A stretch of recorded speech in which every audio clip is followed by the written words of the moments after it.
everybody. It must be Tuesday. It's time for another episode of My Way Conversations with Entrepreneurs Doing Business Outside the Box. I'm your host, Jessica Dugas, and I'm super excited for another episode this evening. I want to pause really quickly here before we bring our guest on. One of our Breakthrough Show family alumni has had a health challenge that she's been dealing with the last couple of days. I know many of you have heard her poem for love. We have read it over and over on Project Joy, on the Breakthrough Show. She's a poet. She's an entrepreneur. She's an NLP practitioner. And 2 days ago, she had a heart attack. Dorothy Auger, we are keeping you in our prayers. Our thoughts are sending our good energy, our good vibes, and you'll be hearing her poem at the very end of the show as we go to finish up today as well, as we keep her in our thoughts, sending lots of love to her family over in Belgium. I'm super excited to get started on our show today because it's one of those things where you meet people and then you may not have a conversation for a little while. And it's been a little while since I've talked to Joe, but he's an entrepreneur. And I was immediately fascinated by his story because I know he's very well traveled. That's like the understatement of the decade, by the way, you guys. And he's an entrepreneur and he really helps his clients by building a step-by-step process to help them come up with a program to monetize their business, to stand out from the crowd, all of that good stuff. And you know that's what this show is all about, standing out from the crowd. So without further ado, let's welcome Joe Matz to the show.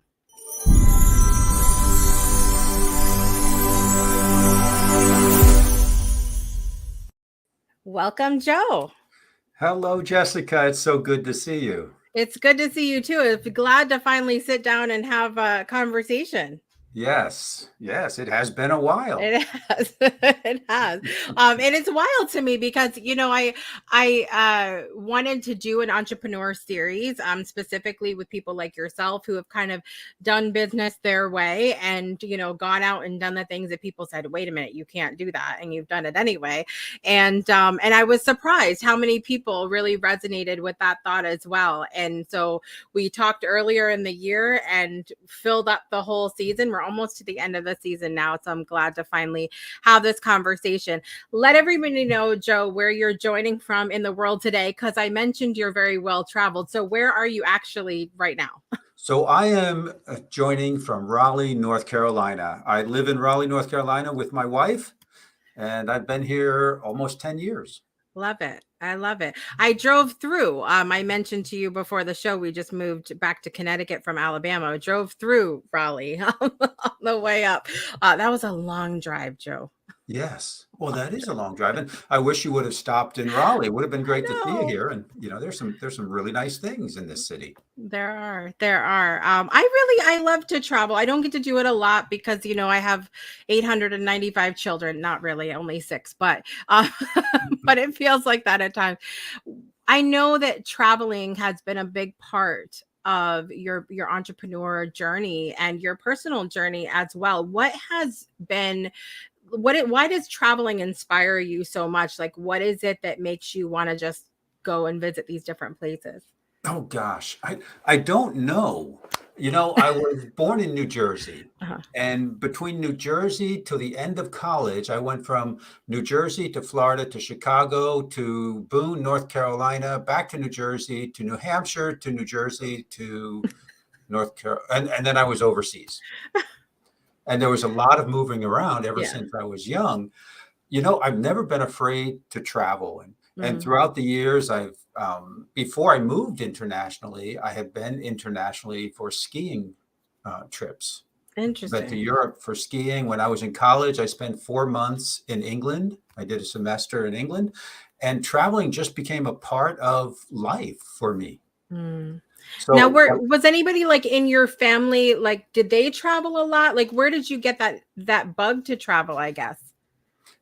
Yes, they do travel a lot. Yeah. They've moved around the East Coast, and they're from a family of big travelers. Yeah. That's awesome. I know that like there's a lot of logistics involved with traveling. And I mentioned that I have a big family, and that's what makes it a little bit more, I think, challenging for me at times to even think about traveling a lot, because I'm like, even just that trip from Alabama to Connecticut of like 4 days of driving. Well, you have a lot to think about Yeah. with children and all Yeah. and a house of stuff. Yeah. I was able to simplify things Mm, tremendously. And I travel with very little stuff. When I moved from country to country, I basically got rid of everything I had, and then mm, I moved to the new country. So that yeah. made it easy. Yeah, I mean, I guess that would be that would be a lot more easy to not have so much to think about, and to just go and be able to do that. I have a lot of friends who don't have, they don't have a family, or they don't have like a lot of things or physical things or anything they have to move, and so it makes it a little more easy. Let's start kind of at the beginning, like, because I know you mentioned you were skiing and all of that, like in school and everything. Did you know early on that the entrepreneur lifestyle was going to be like what you were going to do? Like, what did that look like for you? So I did know that. I've always been orientated towards small business, but I never thought I'd be going international. I never Mm, thought I'd be doing what I'm doing. Throughout high school and college, I worked in 7 different restaurants, wow. from front of the house, back of the house, everything from washing dishes, bussing tables, um, things like that. I was young, so I wasn't in the management position or anything like that, but I loved the restaurant business. Mm, And my idea was to graduate college and open up a restaurant. yeah. Yeah, That that didn't didn't that work didn't out. happen. That didn't happen. No. So I graduated college and I went to work for one of the franchises, Mm, food franchise. I figured I need some training. I've got the college behind me. Now I need some training in the restaurant business. Someone's going to pay me to be a manager or assistant mm. manager, and I'll learn even more. And 5 months after that, I got an offer to go to Italy. Wow. And was it immediately like, of course, I'll go, or did you have to think about it?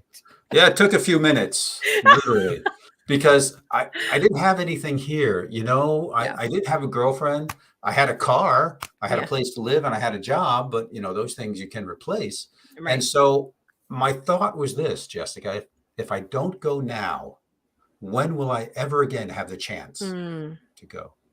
And it yeah. was only a 2-year project, like for 2 years. Wow. You know, it ended up being 18 years, but at the beginning it was 2 years.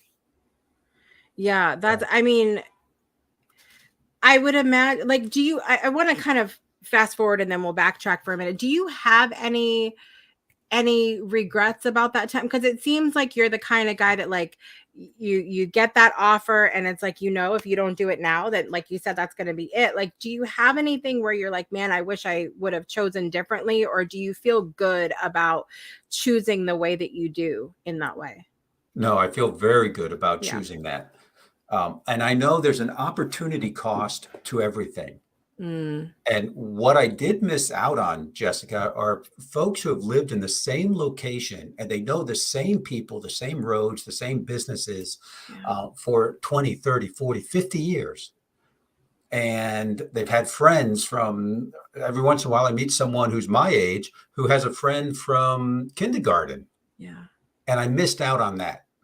Mm, But they, on the other hand, missed out on all the world travel and right. different cultures and meeting people from different cultures and different languages and different foods. I mean, they missed out on all of that. So I feel like I missed out on that, but I'm not sad about that. Right. It's just the life that I chose. Do you think it's possible to have both? Like, I'm just thinking about this for a moment, because I know so many people that watch this show are entrepreneurs or aspiring entrepreneurs. And a lot of times we feel like we have to choose between working ourselves to death or our family, or staying in one place or traveling. Or do you think it's possible to have it all? Or what's your thoughts about that? I think it's possible to have it all. I no longer think about life balance, life work Mm, balance. I think about life work integration. And mm, I think it's possible to have it all if you approach it from a balanced perspective. Now, today with Facebook, I keep up with friends from different countries in Facebook. We're able to do that. In the 80s and the 90s, that really wasn't a thing. That So was not a you thing. lose contact. You lose Yeah. contact. Today, you don't Yeah. have to lose contact like that. Yeah. So I believe that's possible. But one of the things I believe, Jessica, is to be in balance, you have to be unbalanced at times. Mm. If you were in balance all the time, that would be out of balance because the world isn't like that. That would be boring, Joe. Yeah. Yeah.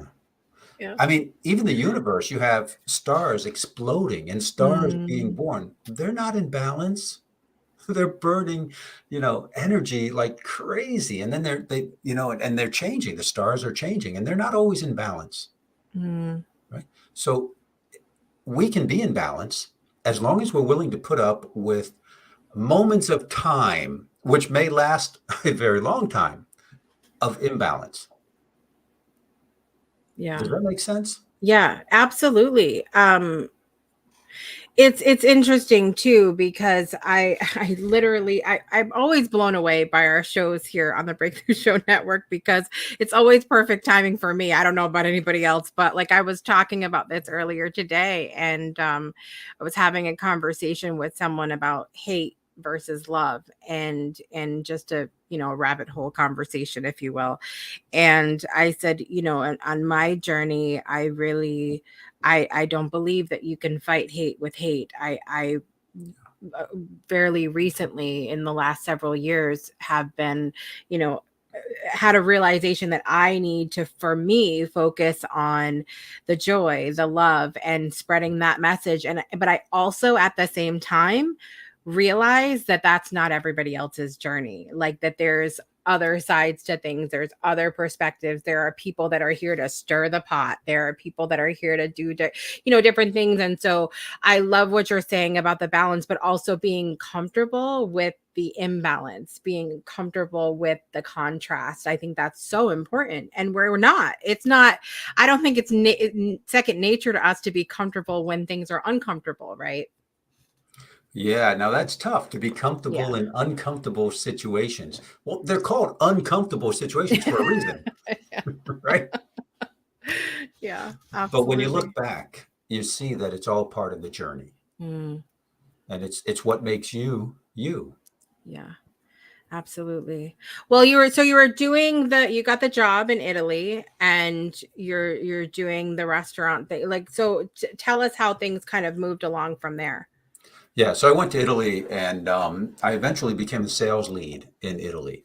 Mm, This occurred because the company brought vitamins into Italy, and I know vitamins. I've been taking vitamins at that point for over 10 years. mm, And so I taught everyone, all the sales folks, how to sell vitamins, how to talk mm, about vitamins, what the importance of that was.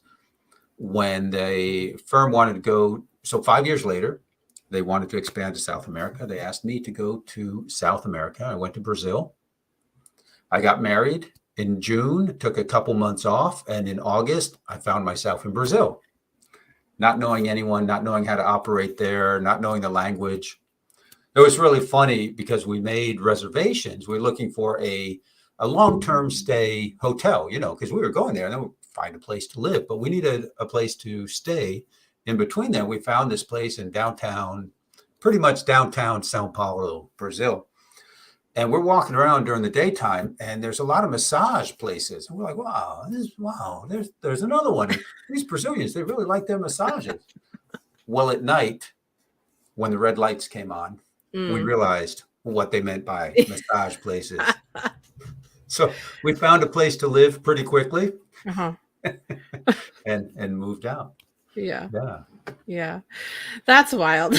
Yeah, that was an experience. And so before we went to Brazil, this we didn't know. We were in Italy and we hired a fellow to teach us Portuguese. Hmm.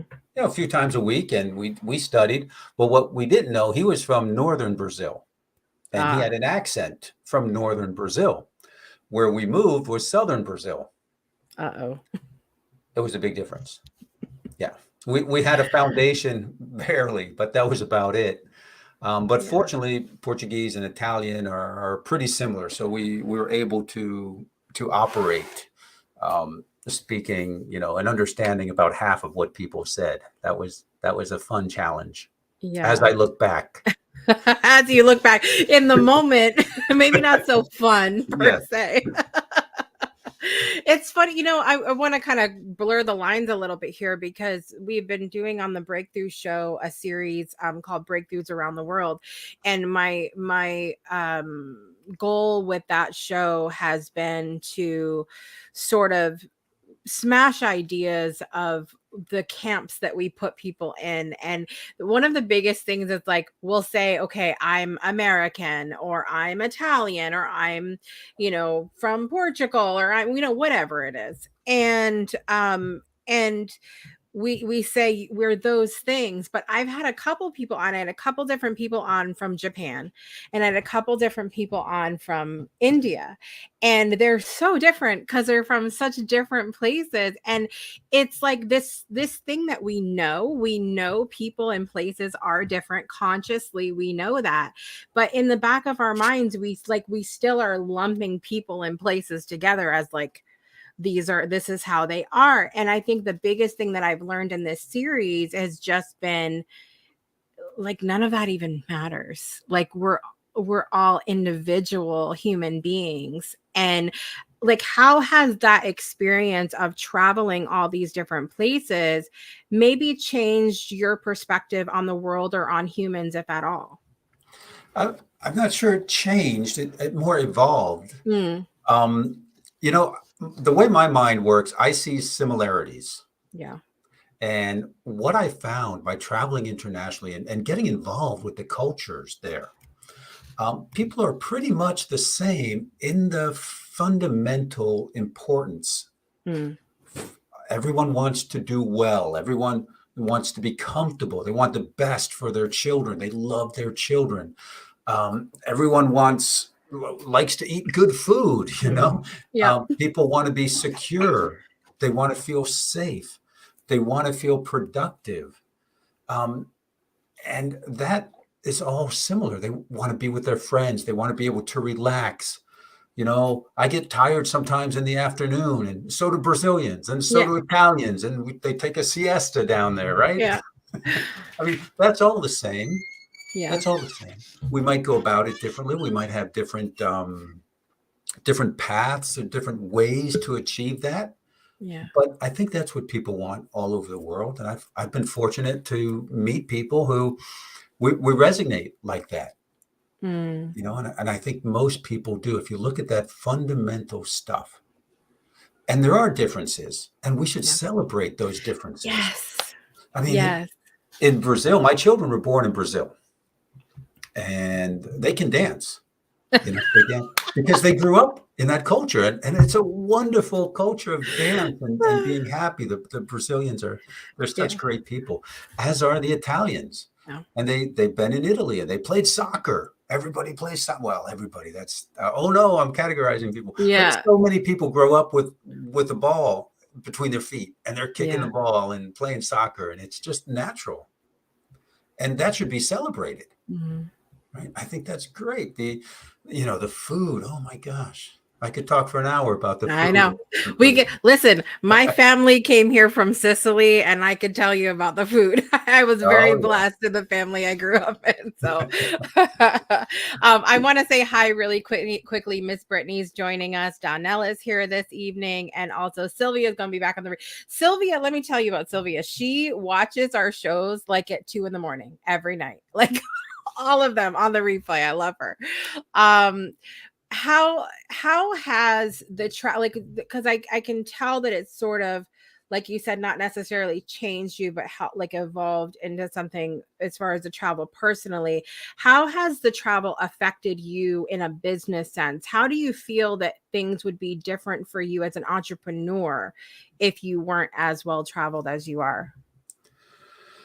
Well, I've had over 10 businesses Yeah. in different countries, in different Mhm. cultures, and I've had to learn how to stand out and how to provide value and how to speak that value in three languages. And Mm. that has been a challenge. But what it's allowed me to do is to think outside the box. Um, I'm like, where is the box? I can't find the There box. isn't one. I'm See, outside the the box. box is all sideways behind you, like it doesn't exist. So it's allowed me to be very creative. It's forced me to be very creative. Mm. And I've had to think outside the box. When I started my language school in Italy, I started a virtual language school. Now, virtual in the sense we didn't have an office. Mm. I didn't have a secretary. I had an answering machine. And I was able to charge less for lessons and give more because I didn't have all of that, all the backup expenses. I can't think of the word right now. Yeah. Um, and when I hired teachers, I still didn't have a secretary. And I designed a program of teaching English when we started. We just taught one language in the beginning, that everybody knew where the other teachers were. We all followed a process with our students. So if one of the teachers couldn't get to one of the classes, we could throw in a substitute. And they knew Mm. exactly where that class was because it was a system. I thought of it like a franchise. So everyone followed the same process, so we could mix around and mix it up. And one teacher was better at grammar than the other teacher, so sometimes she would substitute for the teacher, and they would switch it up. Yeah. And that was because of the system. You could Mm. do that if you're organized and you have a process. And that has helped me to understand the importance of having a process. I'm pretty much process orientated, so Yeah. that came about naturally, but I saw the importance in practice. Mm. Yeah. I would imagine, like, because things are so different in every country and every culture. um we were talking with my friend Tamia on the Breakthrough Show this season. She's also does business in different countries. And she was like, what frustrates me the most about some countries is that there's so much red tape to jump through to start a business. Like, you just want to get your idea out there, you just want to do it. But they're like, especially in the United States here, like there's so much, like you have to get all of these different permits and things and to do. And she's like, in some other countries, you just do it. Like, you have the idea and you just go, you just build what you want. And so, I imagine with things being so different like that with logistics, that having those processes and system in place helps you to maintain a little bit of like groundedness, so to speak. Is that how it is for you? Yes, that's true. That's true. And with that business, the language business, people say, well, you can't do that here. It doesn't work that way. You need a school, you need a Mm. physical location. And my response was this. I said, well, that's how they do it in the United States. I'm doing a language school teaching English, so that's how I'm going to do it here. Now, I had no idea how they do it in the United States, but it was a good excuse, and people bought it. And so I continued to move on that premises, and it worked out well. You're not bad at sales, Joe. You're you got that worked out a little bit. I think that a lot of people, I know that some of our folks that are watching here this evening, they've got like great ideas and they want to go out there and they just want to start their business. But there is a lot of times those logistics, those things that you need to know, like how do you sort of tell someone to start when you're working it with clients and they're like, I've got these great ideas, without necessarily quenching that flame of excitement, of creativity, and going, well, you got to backtrack. Like, how do you sort of balance those things, if there's even a balance to be had? Right. So the first thing we do is codify someone's keys. And I Mm. spell keys Kees. It's knowledge, experience, and expertise. And we want to codify that.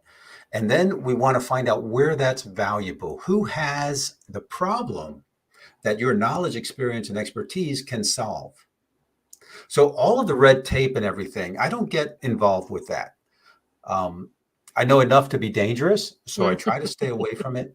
but I work on creating a business system, and what I call a signature program. Mm. And I hope people put together their business, and we research, we test the market, we talk with ideal clients or potential ideal clients to find out what they need and what the real problem is, what language they use, so Mm. that we can promote that business and talk about that business in a way that touches the hearts and the minds of their ideal clients. Yeah. Yeah, and there's red tape, and I understand that but in the U.S., what I have found compared to Italy, which Italy's had like 3,000 years to perfect their bureaucracy. Mm. Yeah. They're really good at it, and you have to jump through a lot of hoops and get a lot of stamps. Same with Brazil. Yeah. There's a lot of bureaucracy. Here, you can go online and order a kit for, what is it today, $300, $400, and start an LLC. Mm-hmm. I mean, that is fantastic, right? That Yeah. is amazing that you can do that. Depending on if you've got products and physical things, and you've got to pay attention to some of that too, some of the red Right. tape. Yeah. I mean, even with like, we love food around here too, Joe. We have that in common. So we're actually plant-based, and my daughter loves to make vegan desserts. She's 15 now and dove into that, and I help her and we do things together. And we've got a dream of opening a little vegan bakery or something like that, and but there's like you can get a cottage license, but then to do it out of your house, but then you can only make up to $20,000. And then like there's just all of these things that like where you feel when I'm creative and I have these ideas and I'm cooking and I'm hosting a show or whatever it is, like I feel so on fire and alive. And then it's like, well, now you have to have a license, and now you have to now you have to do this. And I'm like, oh, Right. just like And, burn out. yeah. What I try and do is I try and box it. Yeah. So I put that in a box, and I don't open that box until it's time to work on that stuff. Mm. I work on that stuff, and the idea is to take it to the next level, take it to the next step, if that's what needs to be done, because I'm maybe I'm climbing a mountain, metaphorically. I want to get to the next campsite, and then I close that box, and I get back to my creative, fun stuff that I enjoy doing, talking with people. That's just wonderful. And then when I need to get back to that box, I open that box and deal with it. And if the box is really painful and I don't want to open that box, I hire someone. I think that's a great idea. You don't have to do it all. Yeah. But you got, in my mind, the way I work, I've got to separate it. Yeah, and I think there's many people that are entrepreneurs out there who look, I think we all have things in our business that we're like, I have to do this right now? Like, I have to make another graphic or whatever it is that's your thing that you don't particularly like to do, whether it's reaching like networking part or the, editing or whatever it is that you're doing. There's always that thing I think that we don't love. And sometimes, like for me, I try to go, okay, I may not have the funds to do this yet to hire out at the moment to do this, but me doing it, I try to keep in mind, like, this is ultimately building me hiring it out later and building the business that I want and doing that. Like, how have you been able to keep that in your own mind as you've grown your businesses at the beginning when things might be a little bit more tough and you have to do more things yourself? Like, what are some of maybe the mindset things that you go through with yourself? I like to put it on a list. And when I'm doing a list, I feel like I'm getting something accomplished as I work through the list. And I realized just things have to get done. And if I had a job, I wouldn't like everything on the job. That would be rough, right? Yeah. And if you have a job, there's probably not 100% of that job that you like, but there are things that you have to do because it's part of the package. It's part of what you've got going on. And in the beginning, I mean, I used to tell people in the beginning, oh, my business is growing so fast, I'm doing everything myself. I have to do everything. And I was the only one, but I had to do it all. And Yeah. in the beginning, that's the way it is. If you're starting with limited funds, you've got limited resources. And many people are starting a business and it might be the only thing that they're doing. So they've got more resources and time and energy than they do in finances. Right. So they're doing everything themselves. They're doing whatever they need to do. They've got to do it because they don't have those finances. And it's just a temporary situation, right? Yeah. You've got to think about getting to the top of the mountain and having that vista.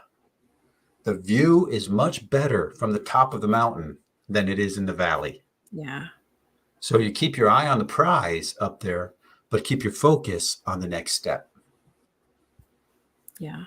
Yeah. And You've mentioned mountains and skiing, and then I see your logo behind you with the mountains and for Apex. And I would love for you to kind of maybe share a little bit about the metaphor of that. Like what does the mountain signify for you? Why is it part of your logo? Like, tell me how that's all ties together. So I've always loved the mountains because I was skiing, at 5 years old. I was on the mountain skiing, and then I continued doing that, skiing throughout college. I chose the college I went to because it was in the mountains of New Hampshire. And then I got into cycling, and then I got into mountain biking. And for mountain biking, you need mountains, right? Yeah. And I just love it. I love hiking. I love getting out there. I have also climbed Mount Kilimanjaro a few years ago.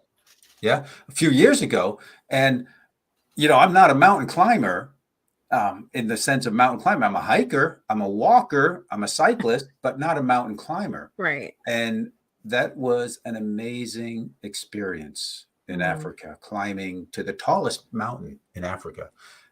It was a 9-day trek, about 7 days up and about 2 days down. Wow. And this wasn't like at gunpoint, like no one was making you do that. Yeah, it was something to do, Why did you climb the mountain? Because it's there, kind of thing. I mean, it's true. It's incredible for me to say, like, because I joke with people all the time. Like, I have a lot of friends that are runners, and I'm like, was something chasing you? Are you okay? Like, what's happening there? Because that's not my, I wouldn't run if it was the only thing to do, Joe. But so I love, but it must have taken like, did you have to think of yourself as a mountain climber in the moment? Like, or do you still feel like I'm not a mountain climber? That's not what I am. In the moment, yes. Yeah. And training. It took a year of training and getting the equipment together.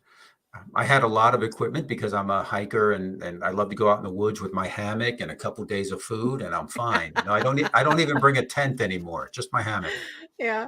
And but I had to train to walk up. I mean, we walked uphill for 7 days, Jessica. No. 7 days uphill every day. We get up in the morning. What are we going to do today? I don't know. I guess we're going to walk uphill again. Why don't we take a walk uphill? And that was the way we got to the top of the mountain. It was an amazing experience. And I was just on an adventure. I don't know if I was thinking more of myself as a mountain climber or an adventurist.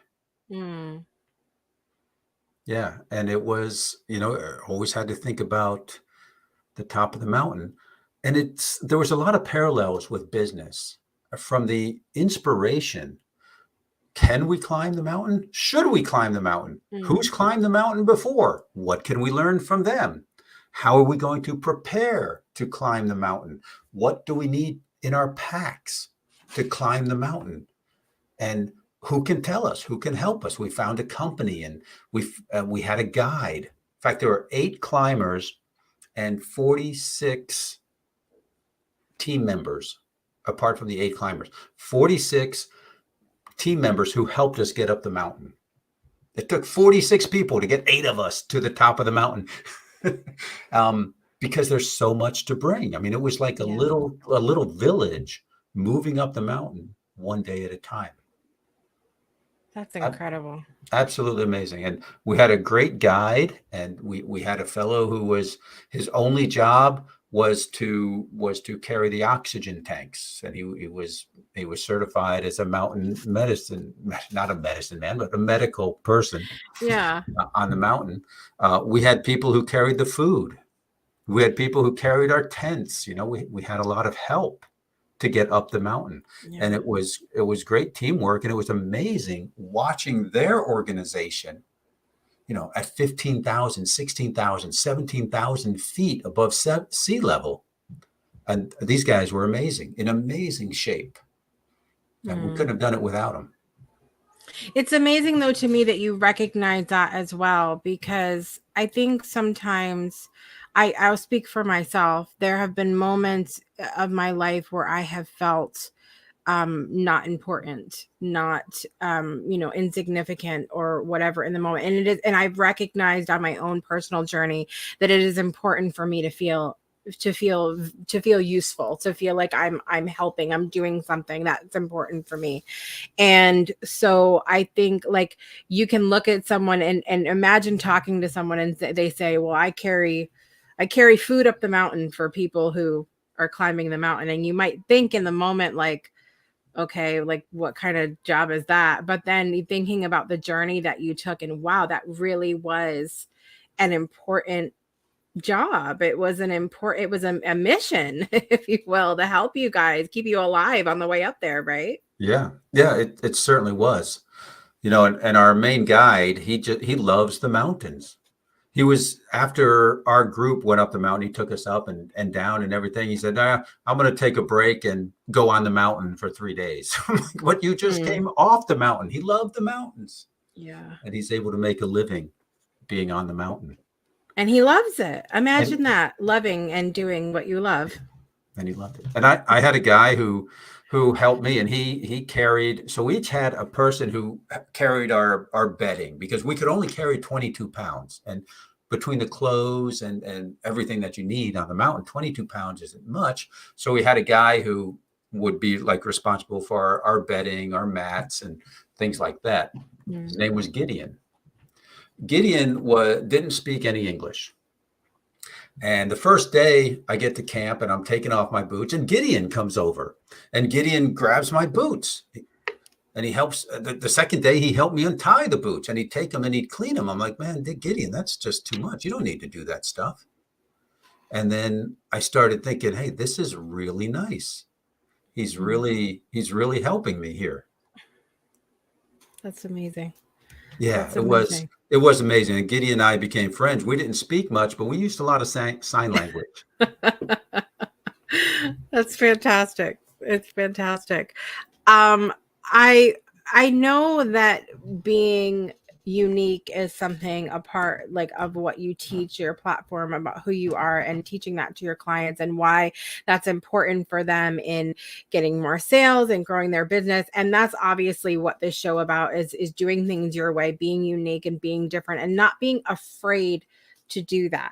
And that fear of doing things differently, when your mom and your mentor and your 8th grade teacher and everybody else might be in your ear going, you can't do things like that.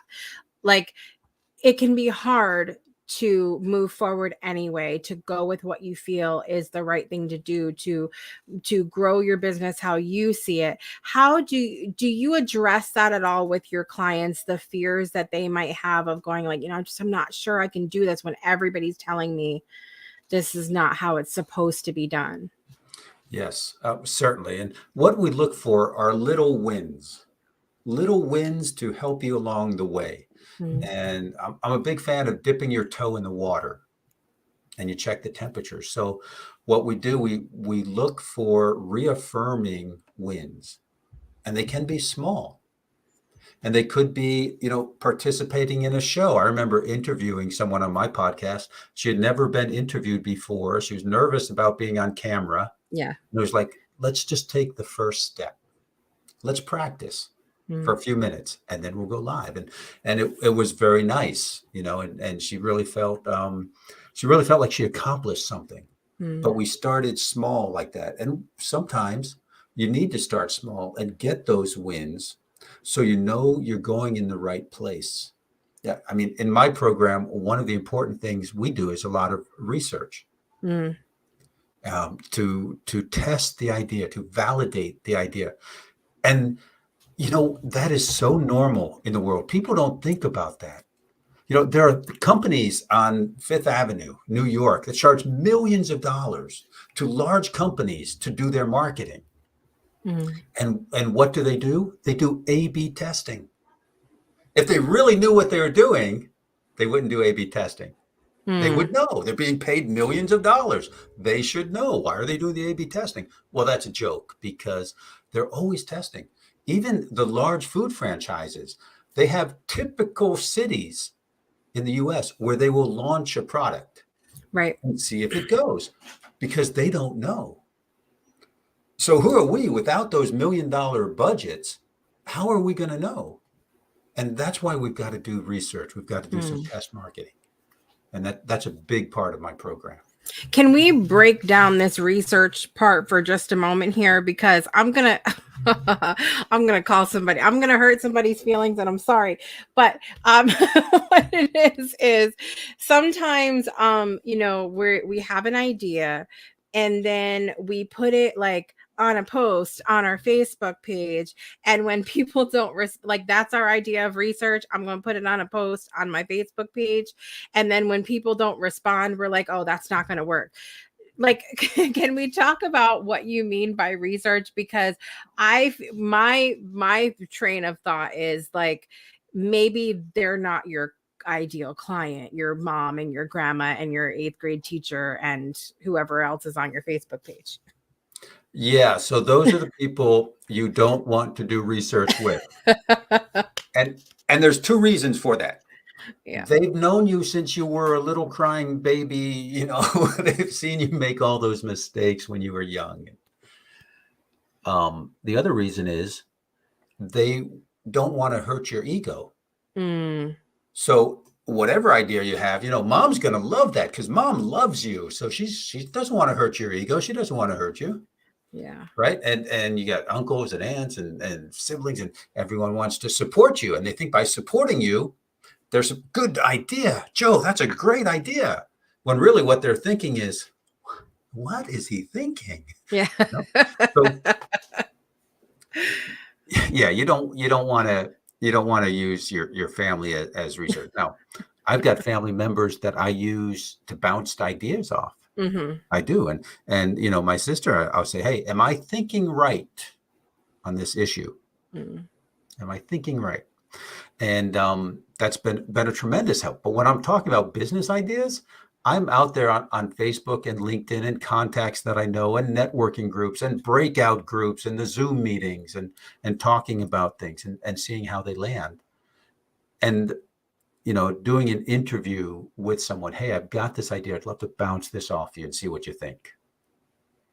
I mean, you can do that. And the more that person is your ideal client, the better that kind of research is going to go. But there's a new number of ways to do it. Yeah. Yeah. And some people are more comfortable with some ways than other ways. And we try to stretch that level of comfort also. We were talking about that before. We try to stretch that. But there are a number of ways to do the research. And to test it out. And there are different levels of doing the research also. That's all in my program. My program's called Knowledge to Income. So we take knowledge, expertise, and experience. That was too long, so I broke it down to knowledge.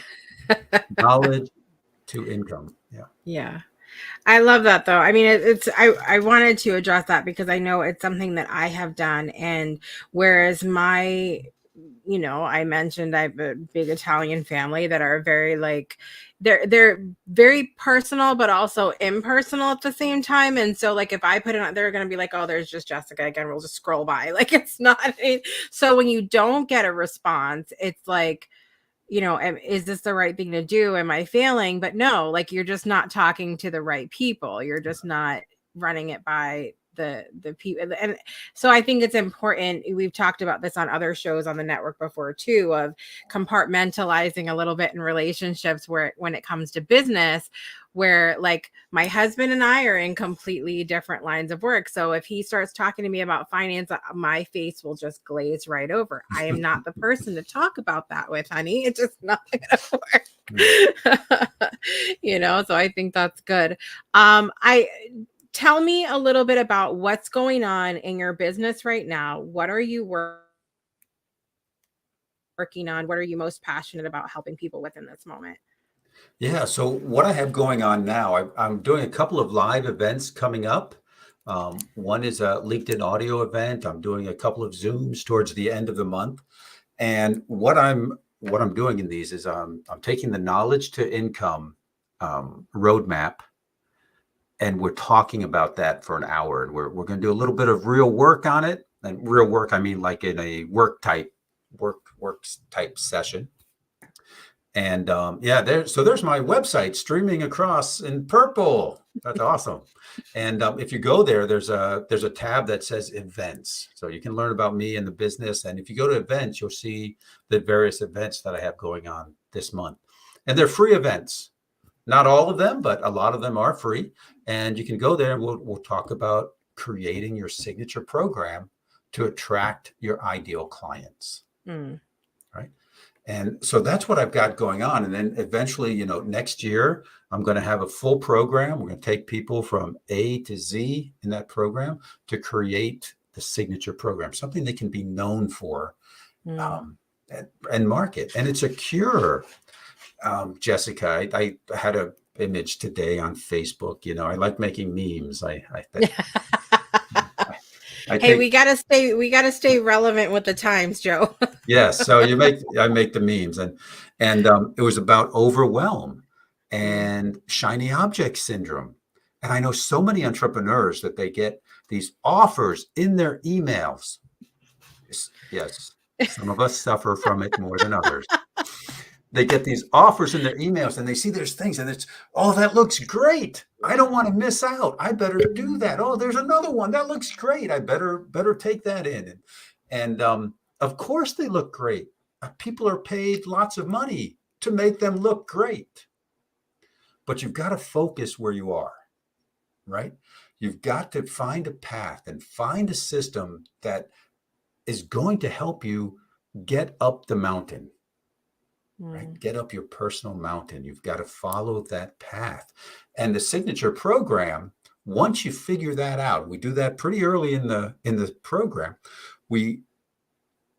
You've got a process to follow.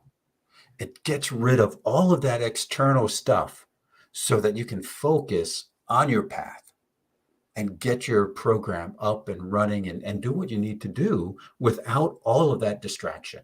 Yeah. And that's just one of the aspects, one of the areas that a signature system can really propel your business to the next level.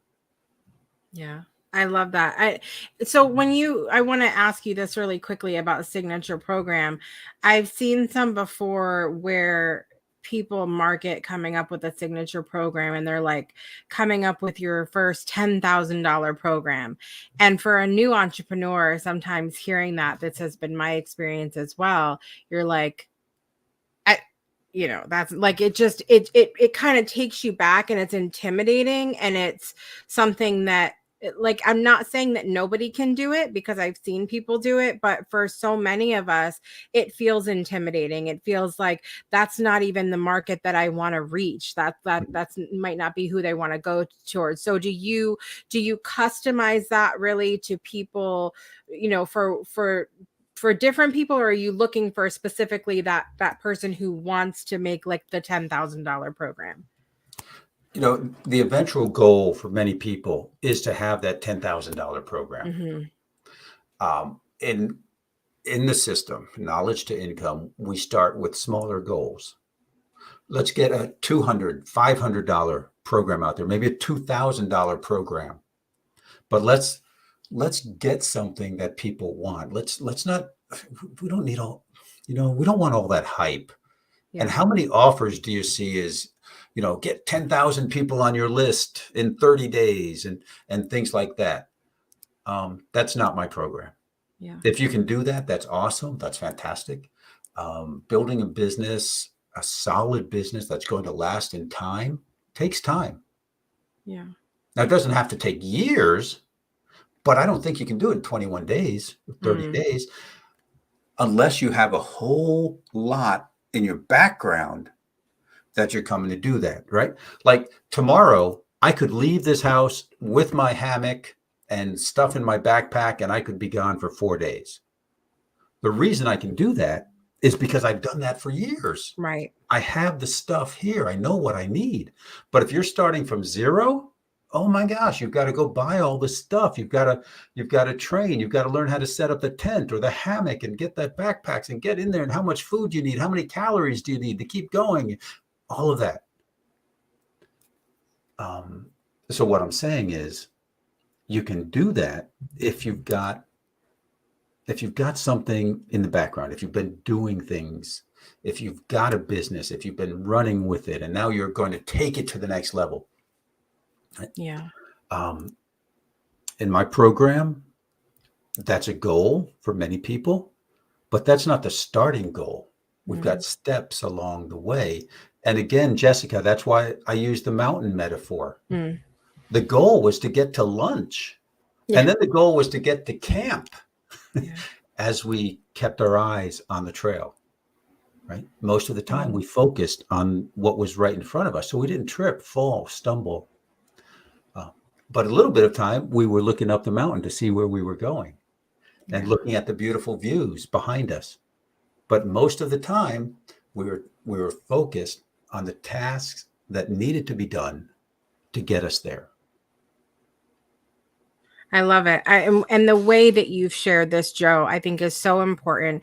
It goes back to what we were talking about at the very beginning of, even just the process of traveling. If you have children, it's different if you don't. If you have the funds, it's different if you don't. It's, and it's the same thing with starting a business. What I hear you saying and coming up with that signature program is that it depends. It depends on the time you have and the resources you have and the experience you have. And if you've hired Joe as your coach or not. I mean, that could be the answer right there, right? That's right. Yeah, I mean, we're all starting from somewhere. Yeah. And we need to start from there. We can't start from anywhere else than from where we are.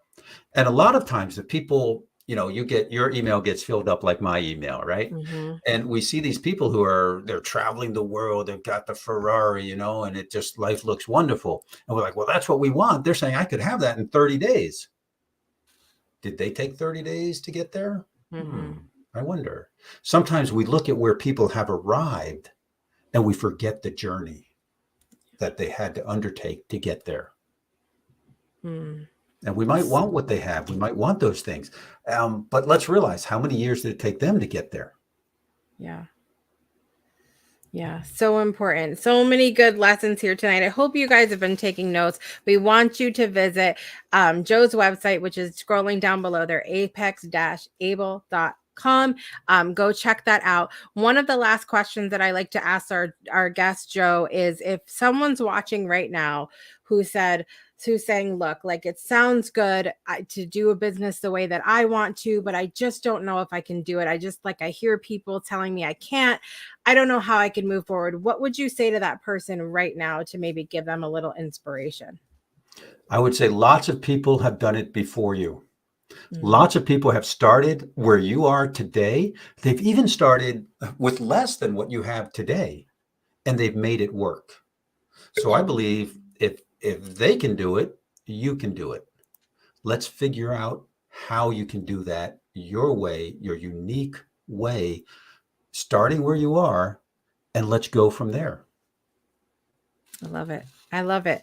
Joe, I'm so glad we finally had the opportunity to sit down and have a conversation. And I know that so many people are going to benefit from that. I know that just scratch the surface of your story today. I wish I could honestly have a year to talk to everybody that I meet, because it's fascinating to me. But I hope that we've inspired everyone enough to either go to that next step in their business or get started, maybe if that's an idea. And of course, we want you to contact Joe if you need that help getting rolling in your business and stuff as well. So I appreciate you being here today, Joe. Jessica, it has been great being on the show, and I so much appreciate what you do with talking with so many people and drawing out their stories. It's truly inspirational. I think you're doing a great thing, and it's a great service to Thank many you. people, and I appreciate you greatly. Thank you. I appreciate that so much. Thank you again for being here today. I want to thank all of you for watching. I saw lots of people. I saw Miss Shelley popping in, and I know lots of you are going to be watching on the replay as well. Please let us know if you have any questions or thoughts or anything that you can share with us in the comments. And I, of course, will come back through and address those as well. Thank you again, Joe, for being here. Thank all of you for watching or listening wherever you are in the world today. And until next time, I want to encourage you to just get out there and do things your way. We'll see you next time. Bye, everybody. Bye bye.